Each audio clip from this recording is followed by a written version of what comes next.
Insta360 ONE R, Insta360's newest flagship modular camera. What you're seeing on the screen is some of the first shots I ever took.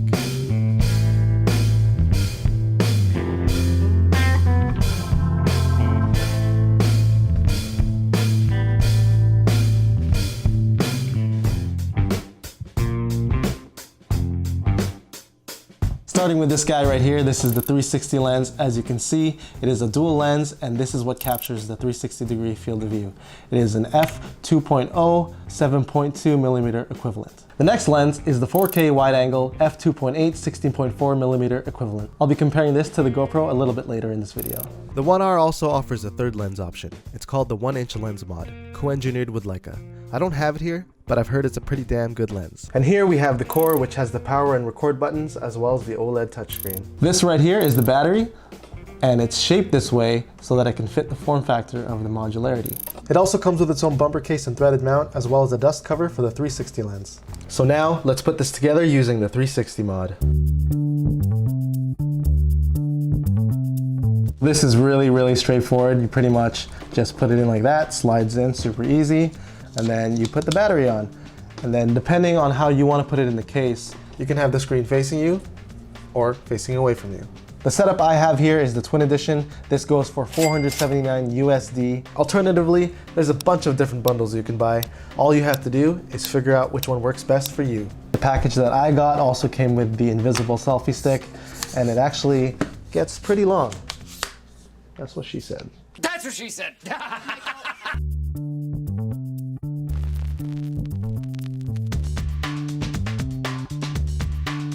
And this is how I mounted it on my bike.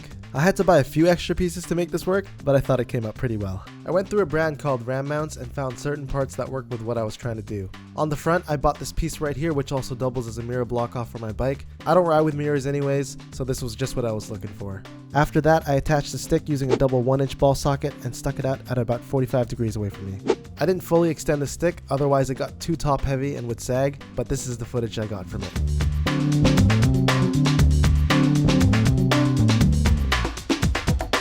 This is how I mounted it on the back. Again, I used a few other pieces I found from Ram Mounts to get this to work, and because the pole was sticking out a little bit more vertically, I was able to stretch it out further than the front.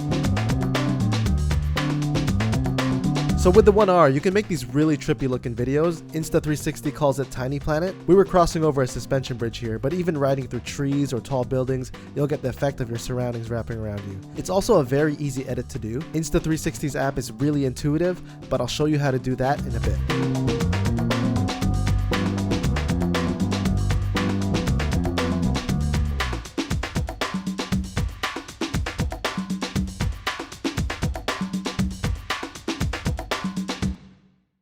Back in the garage now, just finished filming some 360 footage from the back, and I'm not really sure, what do you guys think? For me, I think I personally like the way the footage looks from the front facing backwards as opposed to the back facing forward. They're both kind of ridiculous.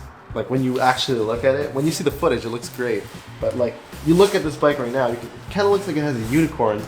And on the back, it almost reminds me of this post that I put on Instagram of this exhaust. And it wasn't meant to be taken seriously, it was a complete joke. But I mean, the footage looks great, and it definitely adds a different layer to your videos as well if you really are going for that look.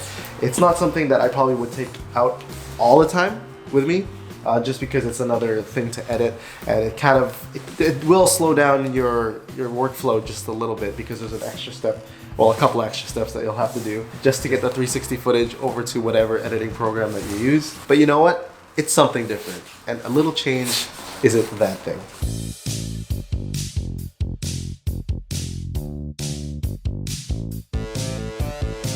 So in order to get all that to work, as you can see right here underneath the invisible selfie stick, you have the standard camera threads. And basically this is another piece that I bought from Ram Mount, and it pretty much just threads on the bottom of the invisible selfie stick like so. And now you have a 1-inch ball that you can connect onto your bike.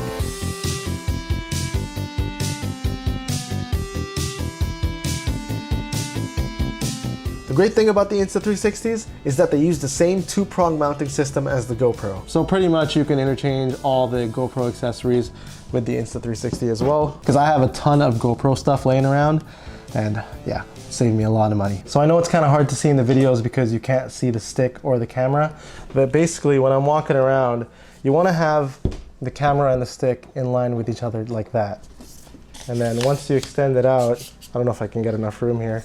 Yeah, like any way you want to hold it, really, it doesn't matter, I don't think. Like if you want to have it facing like this, if you want to have it facing like this. Either way, the footage that comes out of this always looks good for some reason.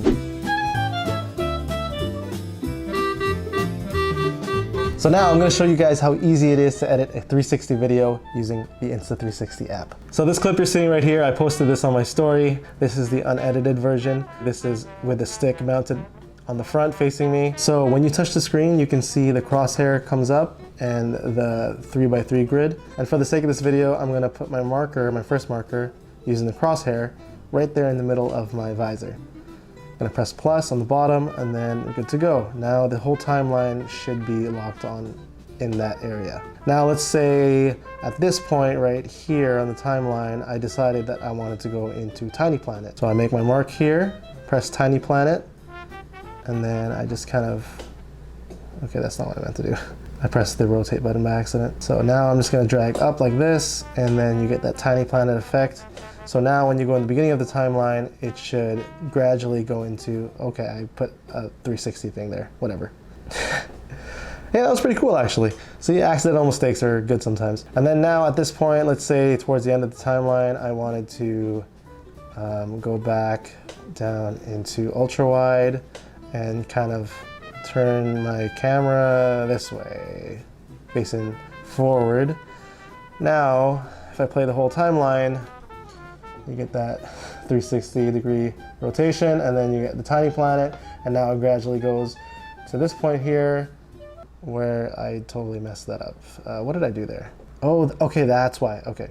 Basically, the crosshair is on my bike facing me, so what I need to do first is I need to turn the camera to the direction that I want to go, so it's going to be like this, and then press the plus, then ultra wide, and that should be good.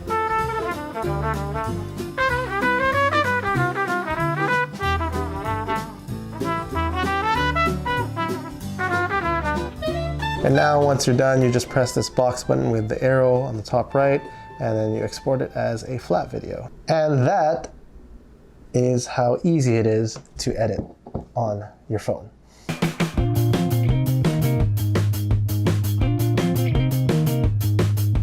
So now what we're gonna do is we're gonna test out the 4K wide angle versus my GoPro Hero 4.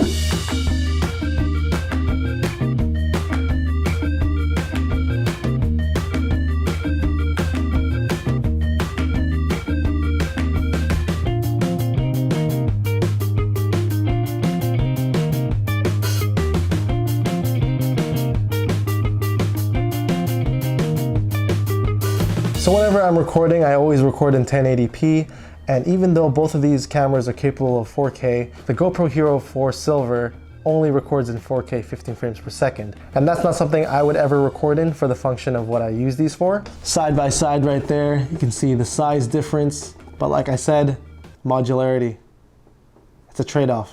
Speaking of which, the battery, it's pretty big and bulky, but it has to be there. I'm gonna need like 3 more of these. Hint, hint.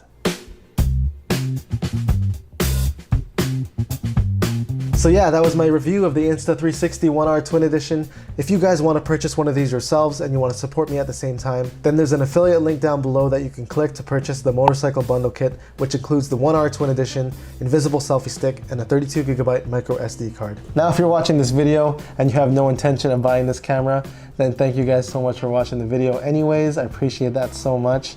And of course, big ups to Insta360 for sending me out this camera. And I guess a bigger ups to Fan for helping me with the process of receiving this camera. Super cool girl. You can follow her Instagram. It's right there on the corner of the screen. And yeah, super excited to see what Insta360 has in store for the future. I'll see you guys in the next video. Peace.